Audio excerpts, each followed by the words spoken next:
The Raiders just made a move that nobody saw coming. Stick around because this could change everything for the future of the team. Don't forget to smash that like button and drop a comment showing your silver and black pride. Cam Miller revealed the one specific reason why Tom Brady and the Las Vegas Raiders wanted to draft him.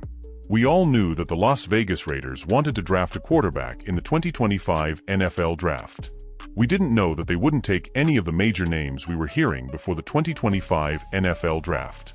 Most of the names we heard were guys like Shedeur Sanders, Jalen Milroe, Will Howard, and even Quinn Ewers. The Raiders ended up taking two FCS quarterbacks in Montana State QB Tommy Mellott and North Dakota State QB Cam Miller. Of course, we expect Mellott to be converted to a wide receiver, and Miller to be a developmental QB, but they drafted two FCS QBs nonetheless. They see something in Miller, something special. He's going to be the guy they develop, and maybe something happens, maybe something does. But they brought him in for a reason. He has the tools to eventually be a quarterback in the NFL. Well, that's why, but the actual main reason why has nothing to do with what you see on tape, even though that is good as well. I haven't had any interaction with Tom Brady, but from every conversation that I've had with the GM John Spytek, he has talked to me about how they want to bring in people that are winners, and who have been accustomed and used to winning games. And I think that that was really the X factor in their choice to take me in the draft, Miller told reporters during his Zoom press conference. The Raiders and their new regime want a certain kind of player in the building. Players who have won before and won a lot. NDSU, where Miller played, has won 10 FCS national championships, and Miller has won 2 of those, one this year and one in 2021.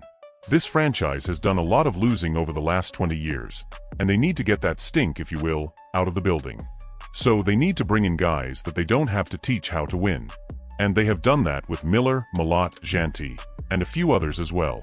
If you want to win the AFC West against teams like the Kansas City Chiefs and Denver Broncos, you have to know how to win. All they have known the last few decades is losing. Las Vegas Raiders just signed 2 undrafted free agent rookies that the rest of the NFL forgot about. The Las Vegas Raiders wrapped up their 2025 NFL Draft class on Saturday with some pretty good players. All in all, their class is fairly good, with a few questions here and there.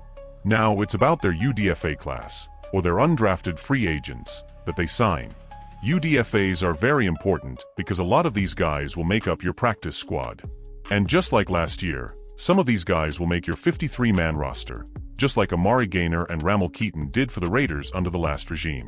The Raiders have already started signing their UDFAs, and I've in fact already made a tracker to keep up with them all. If you've kept up with them, you know the Raiders have signed 2 guys that the rest of the league forgot to draft. Raiders signed Melo Dotson and Ja Joyner. Melo Dostun was a 2-star recruit who picked Kansas over some smaller schools like Central Michigan and FAU. As a freshman, he only saw action in 3 games, picking up a couple of tackles. Still, you could tell he was just getting warmed up, soaking in the game and finding his place with the Jayhawks. And he ended up doing just that, finding his place. Then came 2023, and he leveled up big time. Melo tied for the team lead with 4 interceptions, 2 of which he took to the house against Oklahoma and Iowa State. With 48 tackles and 11 pass breakups, he was a problem for offenses. In his final year in 2024, he started in all 12 games. Melo led the Big 12 with 5 picks, including 2 more pick sixes. He added 49 tackles, 7 pass breakups, and even forced and recovered a fumble. So you see all of this and say, okay, why did he go undrafted then? Great question. Some guys just don't nail the pre-draft process when it comes to interviews and testing. A combination of athletic limitations and concerns about his translatable skills to the NFL level are a big reason he went undrafted. But the Raiders see something in him, and when you watch his tape, you can see that the potential is high. As for Ja Joyner, he was undoubtedly the best available edge rusher in the UDFA market. Joyner was a beast for Minnesota in 2023. As a redshirt junior, he led the Gophers with 7.5 sacks, racking up 18 tackles and a couple of forced fumbles across all 13 games, even though he only started 1. He was a nightmare for quarterbacks, piling up 46 pressures. Joyner had a solid 2024 season with the Minnesota Golden Gophers, stepping up big time as a full-time starter.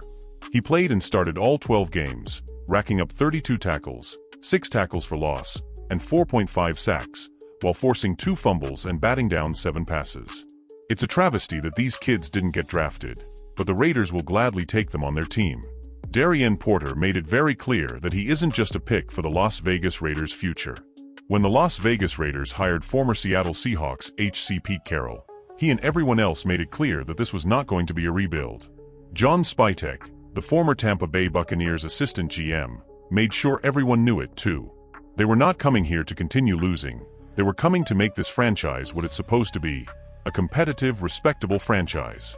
But at the same time, you know this item isn't ready to win a Super Bowl, and probably won't be for some time. So there is some development to be had, and some drafting for the future to be done. Their first draft class as the Raiders' new regime was one filled with players who can help both right now and in the future after some development. But one of their flashiest draft picks made it known very quickly that he isn't just a pick for the future. As most know, he will need some developing. "I'm looking to contribute immediately," cornerback Darien Porter told reporters after being selected by the Raiders in round 3. "Obviously, we'll have to work and earn that opportunity. But, obviously departing with 2 corners, it's exciting for me to be put in this position to have that instant contribution on the defensive side. But I think I can also add a lot to special teams as well. I've done a lot of special teams and have done some pretty remarkable things in that aspect. So I'm looking to contribute in any possible way that I can." The Raiders lost a few cornerbacks from last season, including Jack Jones. So the room before the draft and free agency was a bit thin. I think the Raiders are also expecting him to come in and contribute right away. However, they know it won't be easy for him by any means. Yes, he has all of the physical attributes that you could want or need in a cornerback, and some. However, he still has to refine some of the technical things that come with being a cornerback. If he didn't have to, he would have been the No. 1 overall pick, because let's face it, there aren't many cornerbacks who are 6 feet 4 inches like he is. But the Raiders are going to desperately need some big-time snaps from him this year.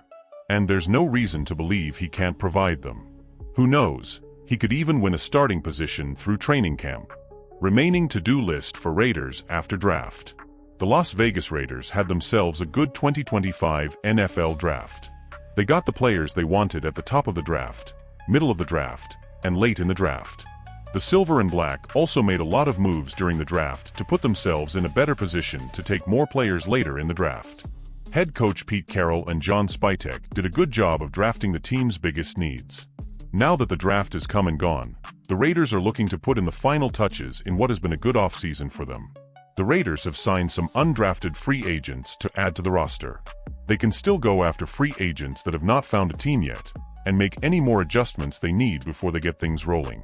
But what are the remaining moves the Raiders still need to make this offseason? Here are the things the Raiders checked in the draft and still need to do, according to NFL senior national columnist Judy Batista. Boxes checked. Got an explosive weapon and leaned into head coach Pete Carroll's love of running the ball by selecting Ashton Jeanty. Got a physical WR in second-rounder Jack Beck. Got a CB, third-rounder Darien Porter. Added to the OL, with third-rounders Caleb Rogers and Charles Grant and veteran Alex Kappa. Stabilized the QB position. Still to do, get on the field. New general manager John Spytek and Carroll have done a good job of restocking a roster that was notably bereft of talent last season. Bringing in Jives the Raiders an experienced and successful quarterback, and with Jeanty and Beck joining, Smith now has a decent group of weapons that boast some explosiveness. Carroll will lean on the run as he always does. Finally, it feels like he's not wasting his time by staying with the Raiders. Carroll has a vision for how he wants to play, and the Raiders have added players to execute it. What this team needs more than anything is stability and no more upheaval. The Silver and Black have made all the right moves that have set themselves up for success in 2025 and beyond. But the team now has to prove it on the field by winning games. The Raiders need a good training camp and a good start to the season. The Raiders are building something special, and it's just getting started. If you're hyped like me, smash that like button and drop a comment.